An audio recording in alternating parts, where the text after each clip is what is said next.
peaceful evening in Japan. The city is still sparkling with lights. Every movement is neat and quiet.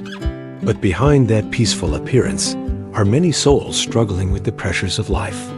This is the story of one such man. He's older now, his hair silvering at the temples, but still holds the energy of someone who carries great responsibility. In the eyes of many, he's a leader, the head of a company, a man who commands decisions, directs people, builds futures. But outside the boardroom, he's simply a husband, a father, and a human being trying to balance his world. Beside him, almost always, is a younger man, his assistant. Quiet, thoughtful, dependable. He doesn't just organize files or manage appointments. Over the years, he's become a kind of mirror, someone who understands the unspoken expectations, the pressure, the rhythm of this intense daily life. Their connection has grown beyond job titles. Without realizing it, they've become two people navigating a storm together, each holding the other's balance without words.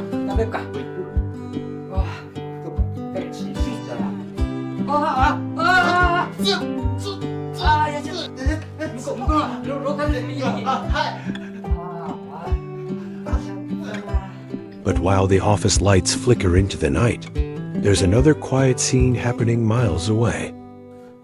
In a small apartment with warm light and soft silence, she's his wife, calm, composed, and incredibly understanding. She never asks for explanations, never complains about the late nights or the missed meals.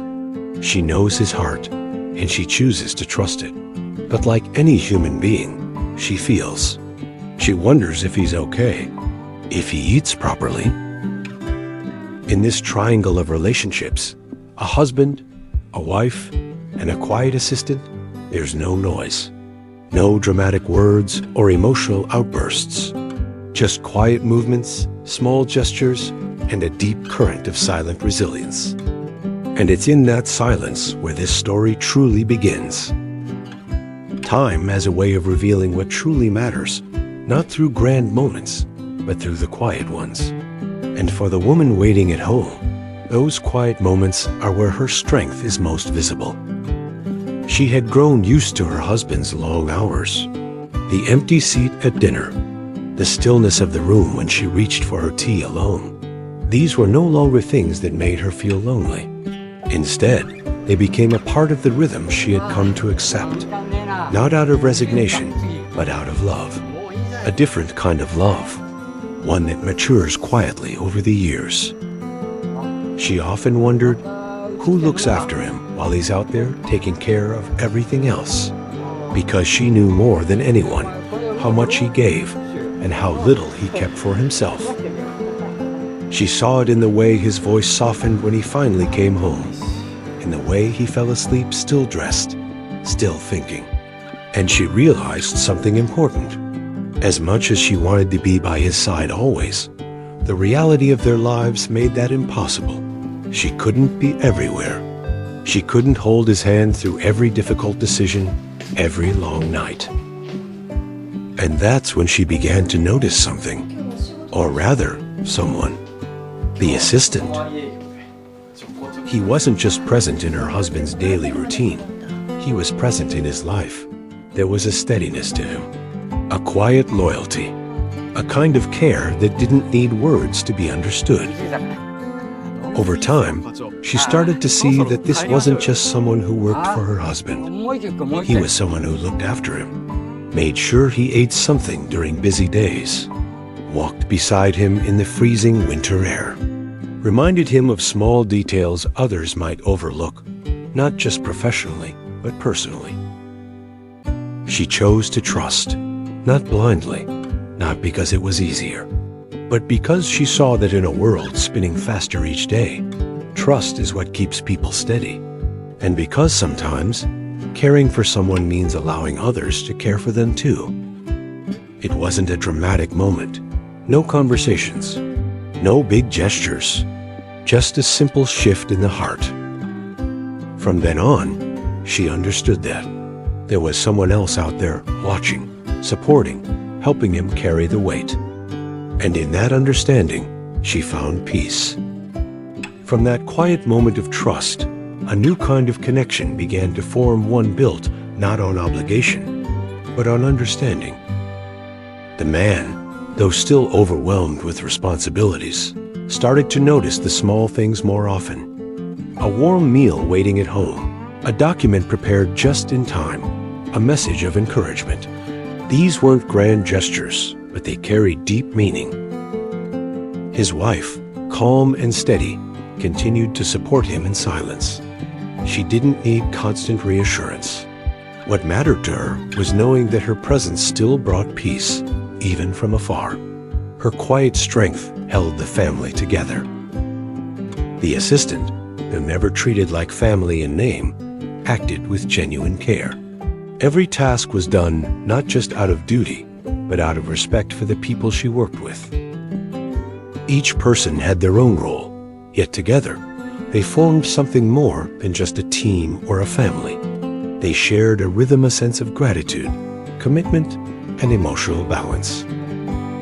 In that unspoken harmony, they found strength, not from being perfect, but from recognizing each other's efforts and quietly holding one another up when life became too heavy to carry alone. Some stories don't end with grand resolutions. No sudden changes, no dramatic farewells or declarations. Sometimes the most meaningful chapters close with a quiet sense of peace, like the final note of a familiar song. That's how this story ends. Not with a celebration, but with a simple dinner. Just the three of them, seated at a small table in a quiet corner of the city after a long day. The lighting is soft. The conversation is minimal, but the comfort is unmistakable. No one needs to say much. Each person already knows what the others carry, what they've sacrificed, what they've given, and what they've chosen to protect. There's a bowl of warm soup passed between them, a gesture of care from the assistant, a folded napkin gently offered by the wife, a tired smile from the man, warm but genuine. It's in these gestures so ordinary, they almost go unnoticed, that the story finds its meaning. Because love isn't always loud. It doesn't always look like perfect timing or constant presence. Sometimes, love is expressed in the choice to be patient, in the decision to trust, in the quiet understanding that even in distance or silence, someone is thinking of you. The man, once burdened with everything, now walks a little lighter, not because life is easier, but because he no longer carries it alone. His wife, once watching from afar, now rests easier knowing he is cared for, even when she can't be there. And the assistant, once simply a part of the system, now stands as someone whose role extends beyond the office, as part of a circle built on trust, not titles. Life will continue to change. There will be harder days and quieter nights. The city will keep moving. But in this small story, among three people who chose understanding over expectation, something rare has been built. A connection that doesn't need words to be strong. A connection shaped by choice, not circumstance. In the end, what we all search for is not just success, or even happiness, but something simpler. To know that we're not alone. That someone sees us, hears us, and quietly roots for us in the background.